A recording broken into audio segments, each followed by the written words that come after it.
Déjà vainqueur face à Paris et Strasbourg, l'OM continue sur sa lancée en écrasant l'Ajax en Ligue des Champions, victoire 4-0 grâce à un doublé de Paixão, un but d'Aubameyang et un but de Greenwood pour prendre nos 3 premiers points au classement. Une victoire plus que convaincante à domicile qu'on va tenter d'analyser dans la vidéo d'aujourd'hui en s'intéressant d'abord au contenu dans sa globalité, avant de passer aux joueurs avec mes notes. Avant de commencer, dites-moi ce que vous avez pensé de la victoire face à l'Ajax, qui sont vos tops et vos flops, puis quelles notes vous donnez aux joueurs de l'OM, j'attends vos avis dans les commentaires.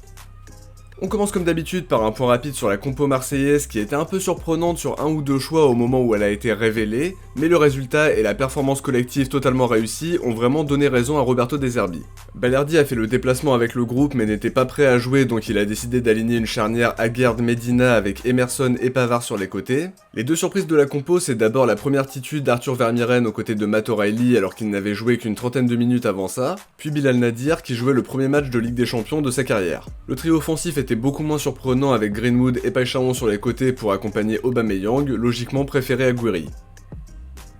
On passe à l'analyse du match sans plus tarder en commençant par un focus sur la première mi-temps qui a commencé par 5 premières minutes où on a vu une équipe marseillaise un peu crispée qui perdait le ballon assez rapidement, avant que le match prenne une tournure hyper positive en l'espace de 6 minutes. D'abord le premier but de Paixão sur une action magnifique parce que t'as d'abord la relance d'Aguerd pour trouver Aubameyang qui remet en une touche pour Paixão qui n'est pas du tout hors jeu au départ du ballon et qui finit sans problème en visant le côté droit du gardien de l'Ajax qui a été totalement trompé. Ça lance parfaitement le match et surtout Paixão va inscrire un doublé quelques minutes plus tard pour faire le break à la 12e minute. Ça part d'une récupération haute de Vermieren, il trouve Paixão qui percute et qui lâche une frappe puissante une nouvelle fois sur le côté droit du gardien. Ça fait déjà 2-0, puis 3-0 à la 25e minute sur une action où Aubameyang profite d'une erreur de l'Ajax sur une passe en retrait pour lancer Greenwood dans la profondeur. Et derrière la vitesse d'exécution qui ne pardonne pas avec la finition parfaite pour enfoncer un peu plus l'Ajax. Ensuite, il y a une très mauvaise nouvelle avec la sortie de Medina sur blessure un peu après la demi-heure de jeu, et ça c'est un véritable coup dur parce qu'on a appris aujourd'hui via un communiqué du club qu'il serait absent près de 2 mois à cause d'une entorse. Maintenant, pour revenir au jeu, avec un avantage de 3 buts aussitôt dans le match, on a vu une baisse de régime, une baisse de rythme sur la fin de la première mi-temps, et ça n'a pas franchement été un problème face à cette équipe de l'Ajax qui n'a pas été dangereuse une seule fois sur les 45 premières. Pas d'occasion franche du tout, totalement battu dans la bataille du milieu de terrain, et impuissant sur les occasions qu'on a su se procurer.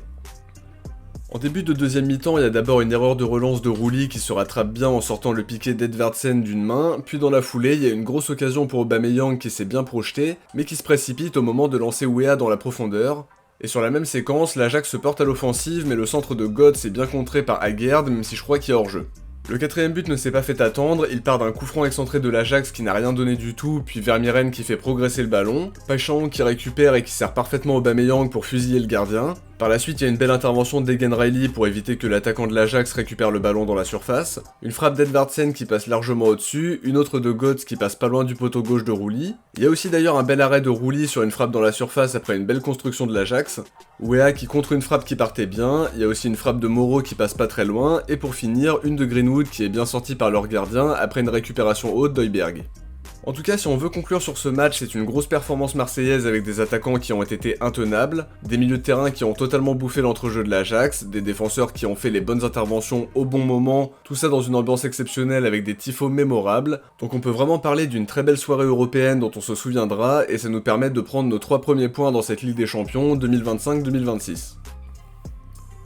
On enchaîne avec les notes pour les Olympiens en commençant par un 6 pour Geronimo Rulli qui n'a pas été énormément sollicité et quand l'Ajax a réussi à attaquer c'était soit pas cadré ou alors contré par un défenseur marseillais. Il y a quand même un bel arrêt à mettre à son actif, sa bonne intervention devant Taylor également et on peut aussi parler de son erreur de relance qu'il a réussi à rattraper dans la foulée, mais globalement c'est pas un match où il a dû énormément se déployer.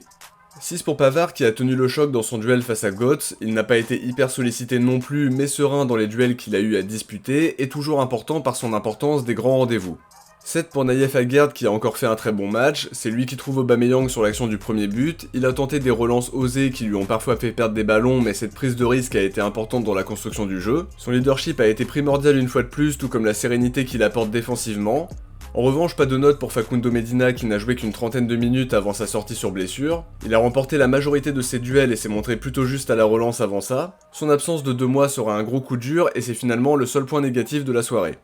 6 pour Emerson Palmieri pour qui ce n'a pas été le match où il a dû défendre le plus, il a parfois montré une belle complémentarité avec Paixão sur le côté gauche. On n'a pas vu un apport offensif incroyable mais il a fait son match en gérant les montées de Berghuis et c'est le plus important.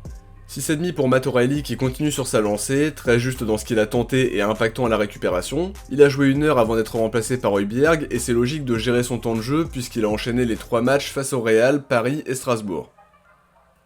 8 pour Arthur Vermeeren qui a vraiment fait un match XXL pour sa première titu sous le maillot olympien. Il a gratté pas mal de ballons, il a harcelé les milieux de l'Ajax grâce à un pressing impactant. Il est aussi passeur décisif pour Igor Paixão et auteur d'une très bonne projection sur le 4ème but aussi. Il a marqué beaucoup de points hier soir et c'est une énorme satisfaction. 5,5 pour Bilal Nadir qui a été précieux par ses efforts, il a beaucoup défendu et a été très appliqué dans ce qu'il a entrepris sans qu'on puisse parler d'une prestation incroyable non plus, mais pour une première titu en Ligue des Champions, c'est plutôt réussi et ça donne raison à Roberto De Zerbi. 7 pour Mason Greenwood qui s'est encore montré décisif avec un but en étant parfaitement servi par Aubameyang, pas loin du doublé non plus en fin de match après la récupération haute d'Højbjerg et globalement dangereux offensivement comme à son habitude. 9 pour Igor Paixão qui vient peut-être de véritablement lancer son aventure olympienne avec un doublé en Ligue des Champions, c'est difficile de mieux commencer dans ce genre de compétition. Intenable par sa vitesse et ses déplacements, il ajoute aussi une passe D pour Aubameyang à son tableau de chasse et c'est vraiment excellent. 9 aussi pour Aubameyang, buteur et double passeur décisif, très altruiste et juste dans ce qu'il a tenté, en dehors de l'action où il doit mieux la donner à Weah dans la profondeur, c'est un match hyper réussi. Sur le banc, je vais pas noter Murillo, Gomez et Højbjerg qui sont entrés pour une trentaine de minutes mais qui n'ont pas fait une mauvaise entrée chacun, notamment Højbjerg qui a été tout proche de délivrer une passe D pour Greenwood dans les arrêts de jeu. En revanche, je vais donner un 6,5 à Timothy Weah qui a réalisé une très bonne intervention défensive en deuxième et qui aurait pu marquer si Aubameyang s'était moins précipité sur sa passe en profondeur. 6,5 aussi pour Egan Riley qui a bien tenu son rôle au moment de remplacer Medina et qui a notamment fait une très bonne intervention sur une passe dangereuse dans la surface. Avant de se quitter, on va découvrir qui sont les bons pronostiqueurs parmi vous. Bien joué à tous, vos pseudos s'affichent sur l'écran et merci d'être aussi nombreux à jouer le jeu à chaque fois. J'en profite aussi pour découvrir qui vous avez élu comme Marseillais du match Strasbourg-OM. C'est Aubameyang qui a fini en tête avec 42% des voix, Murillo juste derrière avec 24% et Højbjerg pour fermer le podium avec 22%. Le sondage pour OM Ajax est maintenant disponible dans l'onglet communauté, n'hésitez pas à aller voter.